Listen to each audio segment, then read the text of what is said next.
Doulle a benvida ao noso relator, Julián García, abogado especializado en asesoramento contable e tributario, experto colaborador da Oficina Económica de Galicia. Que tal, Julián, como estás? Moi ben, Carolina, moitas grazas por darme a oportunidade, como sempre, de poder colaborar ca Oficina Económica. E eu encantado de estar aquí, intentar aportar pois un poquiño do que eu coñezo, do que eu fago. Nada, sen máis dilación xa comezarei a tratar o tema que nos ocupa, que ten que ver co calendario fiscal. O meu enfoque é un enfoque bastante xeral, porque non pode ser de outra maneira, xa que cada empresa ten as obrigas específicas que lle corresponden, pero sí que é verdade que en xeral pois hai unha serie de obrigas que son máis frecuentes ou máis habituais, máis recurrentes. Insisto, os modelos tributarios son numerosísimos e hai de todo tipo e condición, pero é certo que todos coñecemos máis ou menos as obrigas principais, co cal traballaremos sobre elas. Se vos parece, vou compartir xa a presentación para comezar ca temática. Eh,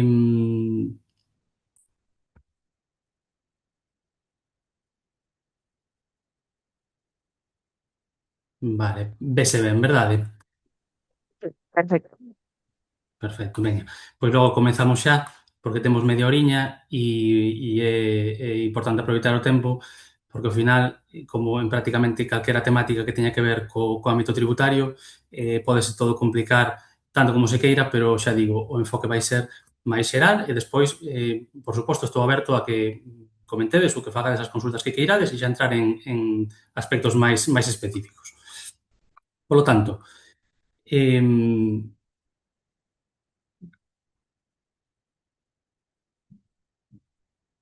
bueno, este vai ser o esquema da sesión.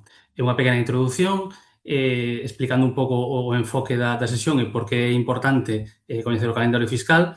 Hai motivos que son moi obvios, non me vou deter moito nesta parte. E despois faremos un esquema básico das obrigas tributarias e as situaremos nos principais momentos do calendario fiscal para que dunha forma visual teñades unha composición do que supón o exercicio fiscal dun autónomo ou dunha empresa. A última parte da sesión irá destinada ás nocións básicas de organización e planificación. Como digo, a problemática de cada empresa vai definir despois as circunstancias e a forma na que se deba de organizar ese pagamento de impostos. Pero, en principio, digamos que en esencia deben de satisfacer as mesmas finalidades. A organización interna da empresa debe satisfacer unhas mesmas finalidades. Polo tanto, por que é importante coñecer o calendario fiscal? O calendario fiscal é importante porque, en primeiro lugar, trátase dunha obriga legal e, como toda obriga legal, ten garantizada ou garantizado o seu cumprimento mediante medidas coactivas. Se non se cumpre co calendario fiscal, hai consecuencias, hai penalizacións, porque senón, obviamente, cada un presentaría os impostos cando lle dese a gana.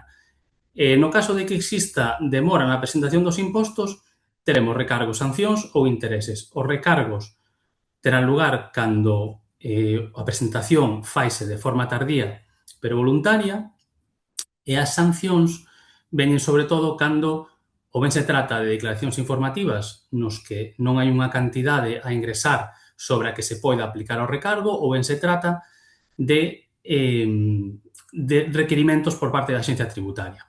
O contribuinte non presenta un modelo determinado e a Hacienda que lle notifica para que proceda a presentación. Neses casos, poden entrar en xogo as sancións. O pagamento de intereses ten lugar cando transcorre máis de 12 meses ou ben cando se produce pois ese requerimento da Axencia Tributaria no que, ademais de posibles sancións, pois vai aplicar tamén os intereses dende o momento que procedía facer a presentación do imposto. Pero, aparte destas consecuencias que son obvias e evidentes e que todo o mundo que leva a tramitación dos impostos dunha empresa coñece, existen outras consecuencias que non son tan directas e tan concretas, pero que tamén poden ser problemáticas, porque cando se presentan os impostos en determinadas situacións é preciso escoller ou ben entre distintas modalidades ou ben entre distintas opcións ou entre aplicar ou non aplicar determinados beneficios fiscais. Hai que ter cuidado porque hai certos beneficios que se non se solicitan ou se aplican dentro do prazo ordinario para a presentación da declaración específica, despois xa non se poden aplicar. Non é que digamos, bueno, presentamos tarde a declaración, asumimos o recargo que proceda e incluímos todas as deduccións que nos correspondan e xa está. O noso problema vai vir pois, con ese recargo pola demora que experimentamos. E non é así. É dicir, hai determinadas opcións que se poden chegar a perder se non se inclúen na declaración no momento correcto. E despois, existe outro motivo que é tamén bastante coñecido, que é pois, evitar comprobacións fiscais da administración. Canto menos alarmas ou menos chamadas de atención xenere a nosa empresa de cara á administración, pois moitísimo mellor. E, obviamente, o incumprimento das obrigas tributarias ou do prazo de presentación dos impostos, pois é unha, bueno, pois é unha bandeira vermella que lle pode saltar a administración. Pero, ademais de ser unha obriga legal que hai que cumprir sí ou sí, é dicir, unha molestia que non queda máis remedio que afrontar, pois tamén se pode ver como un incentivo para a mellora da xestión e a planificación empresarial. Xa que temos que facer fronte a distintas obrigas tributarias, pois vamos a aproveitar, polo menos, para intentar que a nosa organización pois, funcione mellor.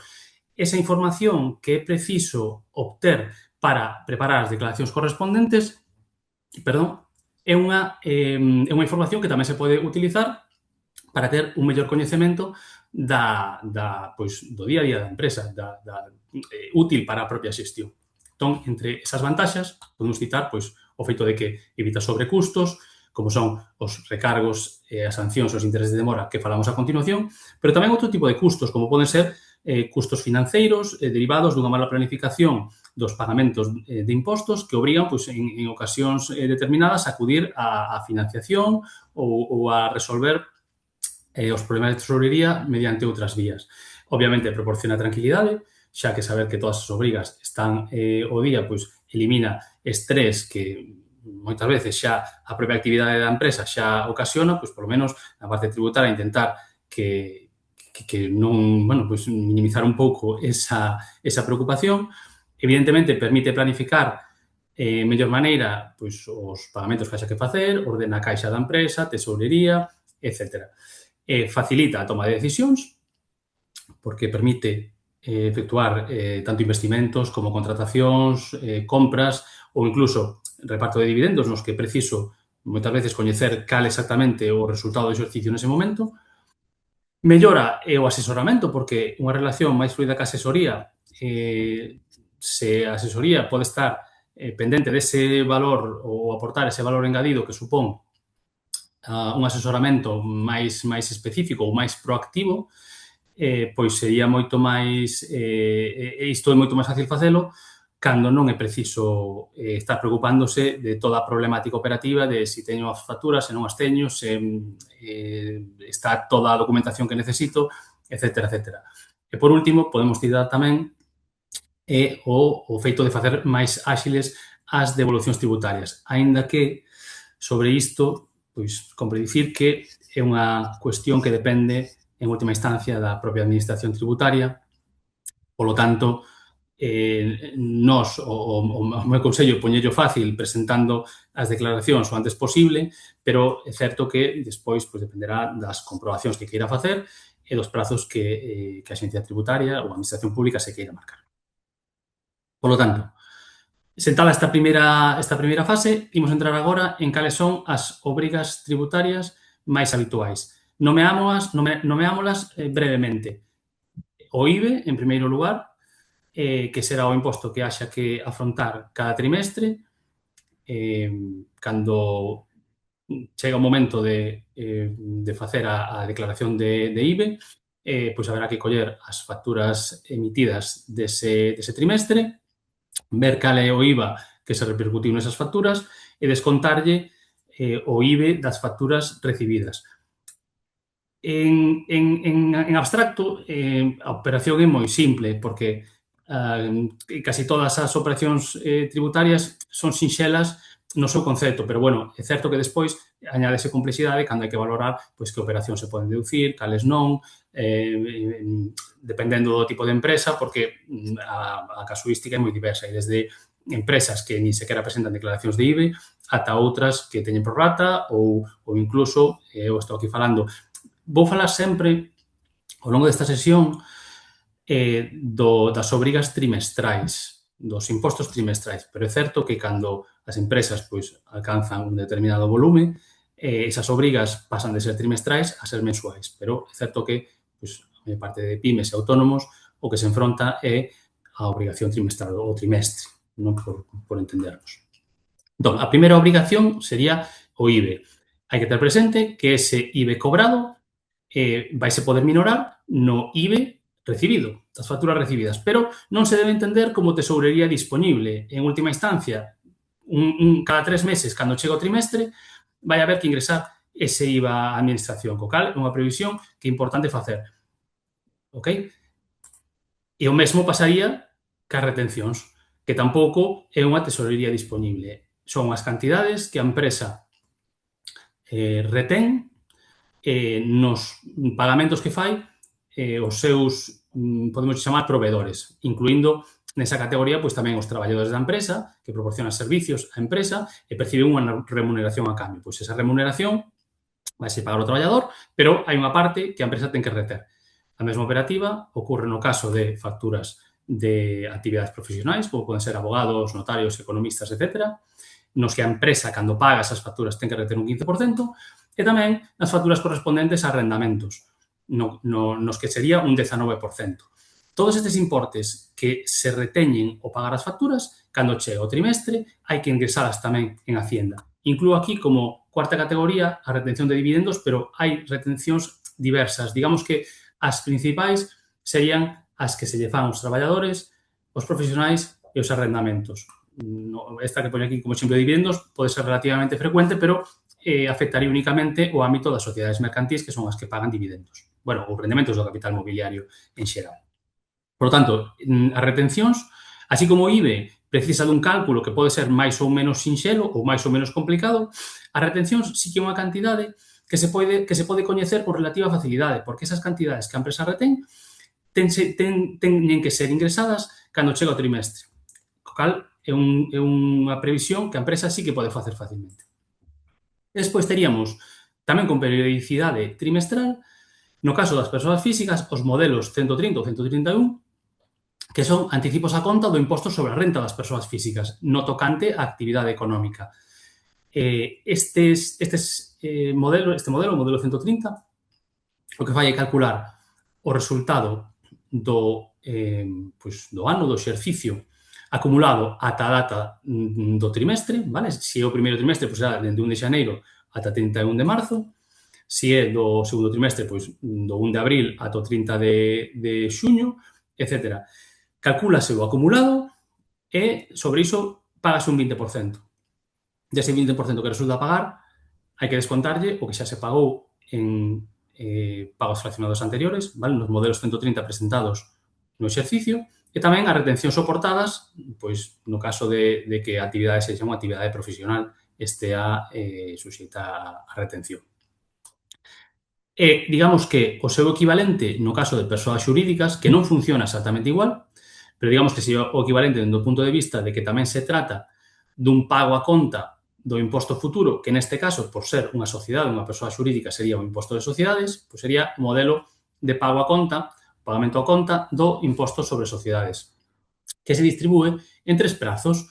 O primeiro prazo sería, habería que satisfacelo coincidiría cos prazos do primeiro trimestre, vale? Que serían do 1 ao 20 de abril, pero o segundo prazo xa é diferente, porque non coincidiría co segundo trimestre, cos modelos de imposto do segundo trimestre, senón que iría entre 1 e 20 de outubro, que iso sería, digamos que serían as mesmas datas nas que se liquidan os impostos do terceiro trimestre. O último modelo do ano iría o mes de decembro e sería pois ata o mes de novembro dese mesmo ano. Existen dúas modalidades nas que non vou profundizar. Hai unha que é simple de calcular, que sería aplicar unha porcentaxe sobre a casiña 599 do último IS presentado. E despois hai outra modalidade que habería que calcular a base impoñible acumulada ata a data de presentación do modelo e sobre iso aplicarlle unha porcentaxe tamén. En ambos os dous casos, do que se trata de facer un anticipo a conta do imposto final, do imposto de sociedades final.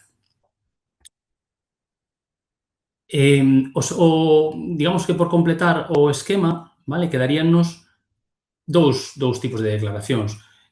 Vou casi comezar polas autoliquidacións anuais, porque, aínda que os modelos que aparecen nesta diapositiva son todos de carácter anual, salvo o modelo 349, por eso están postos aquí nesta diapositiva, mentres que as autoliquidacións, o coñecido imposto sobre a renda e o imposto sobre sociedades, supoñen, pois, en algúns casos, un resultado a pagar, un importe a ingresar.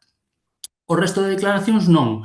Trátanse de declaracións meramente informativas. Hai que presentalas porque é obrigatorio legalmente, porque a xencia tributaria lle interesa coñecer certa información que está que hai que incluir nesas declaracións, pero das que non resulta ningunha cantidade a ingresar.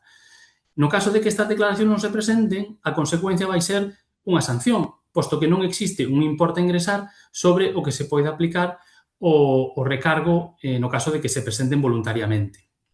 Entón, bueno, pois habería que ver exactamente se é unha simple sanción formal por falta de presentación ou existe omisión de datos relevantes que poderían aumentar a cuantía desa sanción. Entón, teríamos, en canto aos resumos anuais de retencións, pois os modelos que falamos antes, modelo 115 de retención sobre arrendamentos, o modelo 111 de retención sobre rendas do traballo ou actividades profesionais e o modelo 123, se se quere, que é o modelo de retención sobre dividendos, dan lugar aos seus correspondentes resumos anuais, nos que se, valga a redundancia, nos que se resume a información contida nos modelos de retencións trimestrais. Entón, o modelo 115 ten o seu modelo de resumo anual que é o 180, o 111 ten o seu modelo que é o 190 e o 123 ten o seu modelo que é o 193. Hai máis modelos, pero estos serían os máis importantes. Nese modelo 180, además de resumirse a información que xa se declarou nos modelos trimestrais, pois haberá que ampliar esa información na medida en que o modelo o exixe, en que a xencia tributaria o exixa. E o modelo de IBE tamén sen o seu correspondente resumo anual, que sería o modelo 390, no que se faría, pois, outro tanto do mesmo. Incluiríase a información que se foi presentando ao longo dos trimestres do IBE e incluiríase nun modelo anual no que, ademais, se ampliaría aquela información pois que fose necesaria pola xencia tributaria. E, para completar o esquema das declaracións informativas, quedaría o modelo 347, que se presenta no mes de febreiro, no que se inclúen as declaracións anuais de operacións con terceiras persoas, que serían, pois, todos aqueles, trataríase de incluir todas aqueles clientes ou proveedores cos que digamos, se tiveran operacións, compras ou ventas, de acordo, inclúense as dúas, que en valor agregado superasen os 3.005,06 euros. Bueno, nesta cifra, no caso de que se trate de operacións propias de actividade, de facturas emitidas ou facturas recibidas, pois este importe incluiría tamén o imposto sobre o valor engadido. Non simplemente apuntalo, non se trata tampouco de entrar en detalles exhaustivos sobre cada modelo, que poderíamos estar aquí a media hora completa e máis. E despois habría outra declaración que é relativamente habitual, que é a declaración recapitulativa de operacións intracomunitarias. Neste senso, non é necesario que se trate de empresas con operativas moi complexas, porque, hoxe en día, é moi fácil que, pois, por distintos motivos, algún dos proveedores sexa un proveedor que está establecido en outro país da Unión Europea. Nese caso, a empresa vai recibir unha factura que vai vir exenta de IVA e será incluída no modelo de declaración de IBE cunha operativa específica. Haberá que incluílo como unha cota de IVA repercutido e, ao mesmo tempo, poderase deducir. Pero, a marxe desta operativa, no modelo 303 de IVA, hai que facer unha declaración recapitulativa que sería trimestral ou mensual, como falábamos antes, dependendo do tipo de empresa, pero o máis habitual para aquelas empresas que non teñen unha cifra elevada de operacións intracomunitarias sería trimestral. Habería que facer, ademais de declaralo no modelo 303, unha declaración recapitulativa que é este modelo 349, que se presentaría trimestralmente e no que se incluirían estas operacións intracomunitarias. E, por último, simplemente mencionar que existen outras obrigas, e máis das que aparecen nesta presentación, que non teñen carácter periódico ou que, tendo carácter periódico, pois realmente tampouco exixen unha operativa específica ou pensada para o caso concreto por parte da empresa, non? Pois aí teríamos imposto de sucesións e doazóns, que é un imposto, perdón, que afectaría as persoas físicas, iría máis da actividade económica, pero, bueno, despois existe o imposto sobre transmisións, existen unha serie de impostos que coñecemos todos que, en algúns casos, pues, tamén afectan ás empresas, non? Como pode ser o IBI. O IBI, plusvalía municipal, etcétera, etcétera. Entón, pasando xa á colocación destas obrigas no calendario anual. Algúnas delas xa as fun apuntando, porque pois non queda máis remedio que referirse ao momento no que corresponde facer fronte a esas obrigacións, pero agora ímolo ver en máis detalle. Bueno, antes de nada, mencionar que a referencia neste aspecto é o calendario do contribuinte, obviamente. En caso de dúbida, pois na página web da Xencia Tributaria está a posibilidade de consultar os prazos específicos das declaracións, porque é certo que os prazos que eu vou sinalar agora son os prazos estándar ou ordinarios, pero é moi fácil que cada ano pode haber pequenas variacións. Porque, pois, ou porque o último día de prazo coincide en día non hábil ou porque a Xencia Tributaria fai modificacións dentro pois, do marxe que lle permite a normativa. Comezando polo primeiro mes do ano, o mes de xaneiro. O mes de xaneiro, no mes de xaneiro hai que cumprir fundamentalmente cunha serie de obrigas que non son propias dese ano, senón que se refiren ao último trimestre do exercicio anterior. Haberá que facer fronte ao ingreso dos modelos de retencións do cuarto trimestre antes do día 20 de xaneiro.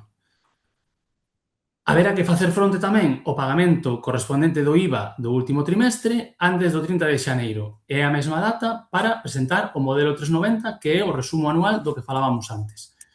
O mesmo día 30 hai que facer o último pago fraccionado do IRPF do ano, é dicir, o do cuarto trimestre. Ese mesmo día 30, tamén, no caso de que a empresa teña operacións intercomunitarias, procedería a presentar a declaración de operacións intercomunitarias. Respecto ao que dicía antes, por exemplo, este ano, se o verificamos, o día 30 de xaneiro foi sábado e o día 31 foi domingo. Entón, todos estes plazos que aparecen sinalados aquí como día 30 ou día 31 pasaron o día 1 de febreiro. Simplemente indicar que estas datas que aparecen aquí respecto ás obrigas trimestrais é a data límite para a presentación do modelo correspondente. Pero ata 5 días antes o pagamento que corresponda pode ser domiciliado. É dicir, en vez de ter que facer a operación de ir á sede electrónica, ingresar a cantidade, pagar a cantidade correspondente, presentar a declaración, poderíase simplemente presentar a declaración indicando que chegado o último día correspondente ao modelo, pois que se domicilia automáticamente na conta bancaria. Entón, como regla xeral, 5 días antes do prazo límite para a presentación das declaracións. Pero que, ademais dos modelos trimestrais que hai que presentar, como todos os demais trimestres, no mes de xaneiro hai que presentar os resumos anuais tanto de retencións como de IBI. Por lo tanto, estes modelos que hai que presentar agora ao mes de xaneiro non se refiren exclusivamente ao cuarto trimestre, senón que afectan a todo o exercicio previo.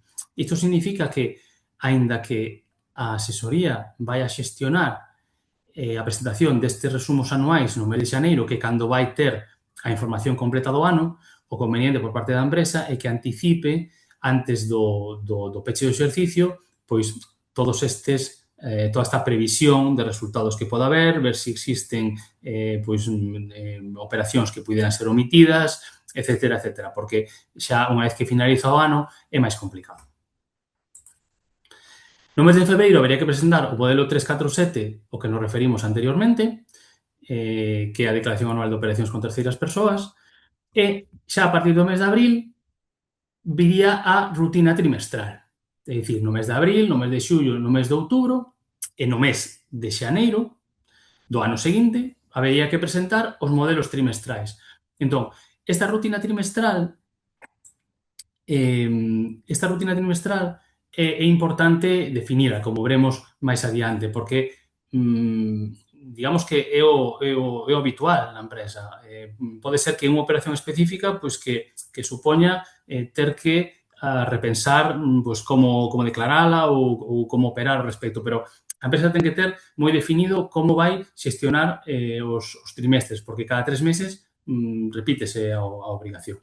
Entón, cada trimestre habría que presentar pois, os modelos de IBE, os modelos de retención, no caso de que sexa unha persoa física que teña obriga de presentar pago a conta, vale? Porque non todas están obrigadas a facer o pago a conta, o pagamento a conta do imposto do IRPF. Se fose unha sociedade, pois pagar o modelo 202 cando corresponda, e se fose procedente, pois presentar as operacións intercomunitarias. Isto sería o ABC de cada trimestre. E despois teríamos no mes de abril, entre abril e xuño, a campaña de renda, comezaría pois no mes de abril e finalizaría agora próximamente. Estamos aí na reta final da campaña de renda. E unha vez que finaliza a campaña de renda, pois no caso da sociedade xa comeza o prazo de presentación do modelo 200, do imposto de sociedades. Todos eses pagamentos a conta que fixemos durante o exercicio, agora hai que telos en conta para facer a liquidación do modelo 200. Obviamente, serían os pagamentos a conta feitos o ano anterior. É dicir, se se trata este ano, vale? O 25 de xullo deste ano, a data límite, con matices que vou explicar, porque o 25 de xullo en Galicia sempre é día festivo, e, polo tanto, vai pasar automáticamente como mínimo o día seguinte, o día 26. E se o día 26 pois, coincidise en sábado, pois teria que pasar o día 27 ou 28, que sería o luns.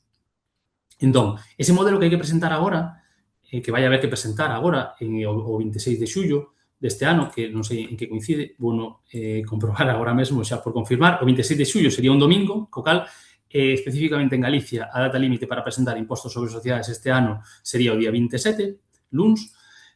Chegado o día 27 luns, haberá que facer como moi tarde, a presentación da autoliquidación do imposto sobre sociedades do exercicio 2025. Okay? Do exercicio pechado, pois, o 31 de decembro do 2025. Co cal, os pagamentos a conta que hai que ter en conta, os modelos 202 presentados serán os que foron presentados no exercicio 2025, obviamente. Vale? E, por último, no mes de decembro, como obrigación, digamos, salientable, pois sería o último pagamento do modelo 202 de sociedades de pagamento a conta. Vale? Que tiña así un período un pouco especial que non ia alineado cos prazos do trimestre, como viña sendo habitual. Vale? Este sería un esquema de como podería quedar composto o calendario anual pois dunha empresa, cas obrigas máis habituais. Non é mal exercicio facer esta composición pois para as obrigas específicas de cada empresa, porque haberá modelos que non teña que presentar e haberá outros que non aparecen aquí. Por iso, sempre é fundamental como punto de partida, pois partir dun asesoramento axeitado, que se faga un análisis correcta das obrigas que ten que presentar a empresa, non? E despois, pois, lógicamente, ubicalas nos prazos correspondentes.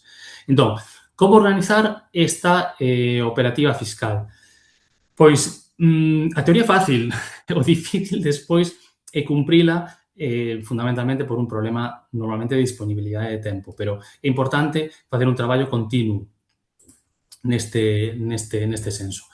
O primeiro sería definir unha metodoloxía. Como indiquei anteriormente, a obriga dos trimestres é unha obriga recurrente. Pode ser que o primeiro trimestre che colla pois un pouco despistado, que o segundo, pois o mellor non chegas a tempo, pero non pode ser que sistematicamente en todos os trimestres falte documentación, non teñamos a información necesaria no seu debido momento, veñan as presas, os tres, e haxa que improvisar. Puntualmente é normal que poida ocurrir eso, pero non debería de ser o habitual. Entón, o primeiro sería definir unha metodoloxía. E unha vez que partamos, que coincide en parte co que co que explicamos, ou digamos, co esquema que estamos seguindo nesta presentación, que sería identificar os modelos obrigatorios, fundamental ter un asesoramento axeitado neste aspecto, e ubicalos posteriormente no calendario anual, asignando datas límites trimestrais e anuais. Datas límites, obviamente, a espada de Damocles da Axencia Tributaria que che define o prazo límite da presentación, pois é unha data impepinable, pero eu estou falando de datas internas. A empresa ten que ter datas internas para dispoñer da información necesaria para poder liquidar os trimestres. Despois, sería conveniente unha rutina mensual de comprobación que non sexa exclusivamente trimestral, que cando chega o momento, pois, bueno, chegou o momento de recopilar as facturas, pois, veña, vamos a mirar a ver que o que temos, que o que hai nos correos, a ver que mandaron, que o que temos físico. Bueno, pois, habría que ir mes a mes revisando esta cuestión, facendo esta comprobación.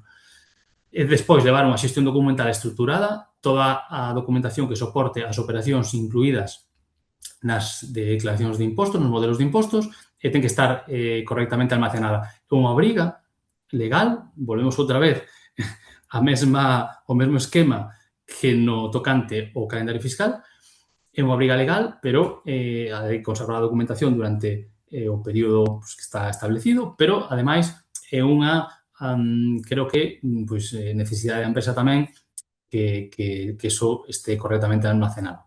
E despois, todo isto lévanos a poder facer unha previsión da tesorería fiscal, vale? Separar a caixa que é disponible da que está suxeito ao pagamento dos impostos. Isto incluso, claro, estamos partindo dunha situación ideal, que é dunha empresa que vai perfectamente, non ten ningún problema. Ás veces as empresas teñen pois problemas puntuais de tesorería ou problemas máis recurrentes que son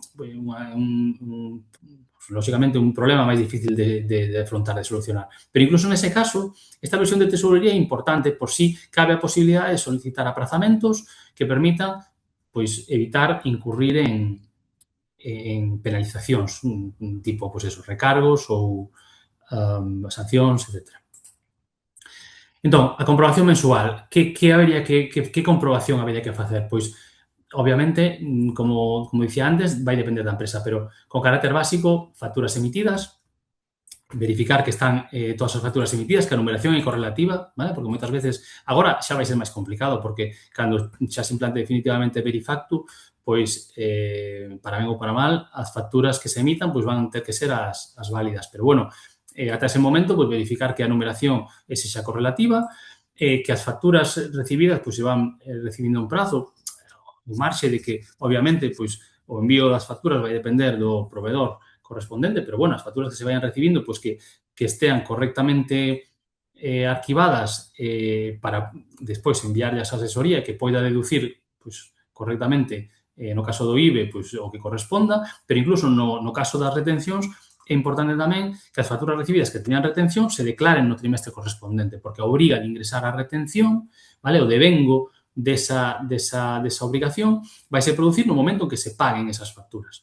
Entón, dende ese momento, pois, xorde a obriga de liquidalas no trimestre correspondente, vale? No próximo pagamento trimestral.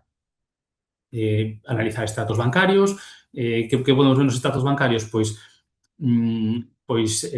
ingresos que non foron facturados, por exemplo, vale? Os anticipos, en principio, tamén levan IVA. As cantidades percibidas en concepto de anticipo levan IVA exactamente igual que se fose unha factura emitida con posterioridade á prestación do servicio. Verificar a operativa de nóminas e seguros sociais, os pagamentos, verificar o que comentábamos antes de retencións practicadas, as notificacións da EAT, vale? Informar a asesoría correctamente das notificacións recibidas e, ademais, pois, ter unha operativa que permita que non se pasen as notificacións recibidas, vale? Que non quede ninguna notificación sen atender, porque as que se reciben na sede electrónica, transcorridos 10 días naturais, pasan a entenderse correctamente notificadas. Facer de todo isto unha previsión de pagamento e despois enviar a asesoría a documentación e toda a información antes das datas que se establezan internamente. Obviamente existe a data externa, que é a de presentación dos impostos, pero, bueno, xa moito antes empeza a ser problemático remitir a documentación, porque se a demora moi próxima á data de presentación do imposto, pois é cando veñen as presas e veñen a improvisación e os erros tamén. Cal ten que ser a estrutura documental? Pois a propia operativa xa che vai é a que che vai ir pedindo a estrutura documental do que ti tes que almacenar. Como tes que soportar toda a, digamos, os importes que ti pretendas deducir nas túas declaracións de imposto teñen que vir correctamente xustificadas pola documentación correspondente, pois esa documentación que che vai afectar ou que che vai servir para presentar as liquidacións, pois tamén é a que vas ter que gravar e tamén te vai definir a estrutura que teñas que ter. Que documentación hai que almacenar? Pois, obviamente, facturas emitidas e xustificantes de outros ingresos, facturas recibidas, extractos bancarios, por o que comentábamos antes, as nóminas e seguros sociais, que, bueno, probablemente, quero dicir, isto obviamente depende da empresa, pero probablemente o faga a asesoría, pero e despois remitirá a empresa, pero no caso de que non somente respecto a nómina, sino a calquera outro tipo de documentación. Calquera tipo de documentación, independentemente que sexa a asesoría que a xenere e a asesoría que almacene, a empresa debería de ter tamén copia almacenada. Porque, bueno, cando chega un momento, moitas veces, hai que pedir asesoría e xa está, non hai maior problema, pero digamos que non é unha práctica moi recomendable. Almacenamos os impostos presentados, almacenamos os contratos, toda a información relativa ás subvencións, así como préstamos, aprazamentos e notificacións. Bueno, creo que é máis ou menos evidente o que hai que almacenar. E tamén é evidente que moitas veces non se fai. Non se fai porque as empresas normalmente sempre van medrando, van crecendo e as necesidades que teñen a nivel de administración ou de xestión adoitan estar un poquinho por debaixo dese crecemento. É normal, porque é o crecemento que impulsa despois o feito de destinar máis ou menos recursos a todas esas xestións, e as xestións van se multiplicando. Entón, a empresa normalmente sempre vai un poquinho por detrás, bueno, pois sempre pode ser mellorable. Xa vou rematando, porque ao final estou a insistir un poquinho sobre o mesmo. Temos a previsión de pagamento de impostos, vale? Porque independentemente do que a asesoría comunique, porque sí que é certo que cando chega o momento do cálculo das liquidacións, a asesoría vai calcular o IBE trimestral, vai calcular as retencións e, pois, normalmente comunicalle á empresa cal é o importe exacto deses cálculos. E é normal que así sexa. Pero, independentemente diso, a empresa ten que ter a súa previsión. Pode haber cálculos que sexan máis complicados, pero hai outros que son máis sinxelos. As retencións practicadas é moi sinxelo saber cales vai haber que ingresar no trimestre. Vale? E eu son partidario de que no resto de obrigacións, pois que tamén se teña un coñecemento non exhaustivo, obviamente, porque o asesoramento fiscal, ao final, exixe coñecemento, exixe dedicación e estar preparado para todos os cambios normativos que son, desgraciadamente, moi frecuentes. Pero eu sí que penso que a empresa non pode delegar completamente esa función. Ten que ter un coñecemento, polo menos mínimo, de onde saen os importes das liquidacións que se van a presentar e cales son os e cal é o momento no que hai que facerlle fronte. Vale? Unha vez coñecida esa circunstancia, pois manter a reserva de liquidez necesaria para poder pagar o imposto cando toca. Por último, indicar que a relación coa asesoría vai vir determinada por todo o anterior, vale? Por establecemento de datas internas, polo feito de que se a documentación está completamente arquivada, xa se fixo esa revisión mensual e todas esas comprobacións previas, deberíase de dispoñer da documentación completa para enviarlla á asesoría. Porque a asesoría, ao final, vai suplir ou vai intentar suplir a falta de organización da empresa. Pero, obviamente, eso ao final nunca vai ser completamente satisfactorio. Ou ben porque se van pagar máis impostos que correspondan, ou ben porque van a aparecer operacións ou documentación da que non se dispoñía e vai dar lugar a ter que facer rectificacións, ou ben porque se van incluso a aplicar, pois, ás veces, facturas por duplicado, aínda que isto xa sería menos frecuente porque, bueno, os propios programas informáticos xa suplen este problema habitualmente.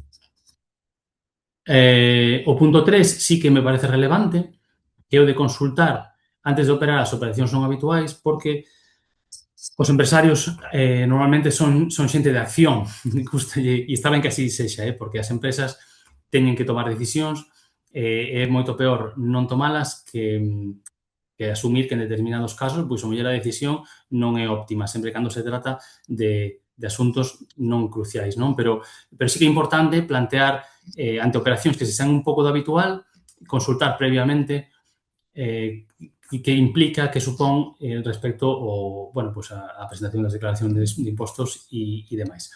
E, por último, sempre intentar anticipar na medida do posible.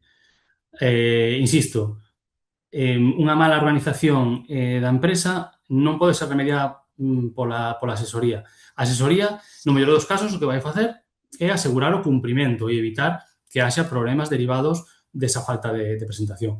Pero nunca vai ser óptima esa presentación e, ao final, cando non se optimiza o pagamento dos impostos, o que ocorre é que se acaba pagando máis do que corresponde. E, nunha actividade económica, ao final, fundamental é que esa actividade sexa rentable e que non se perda diñeiro que non hai necesidade de perder.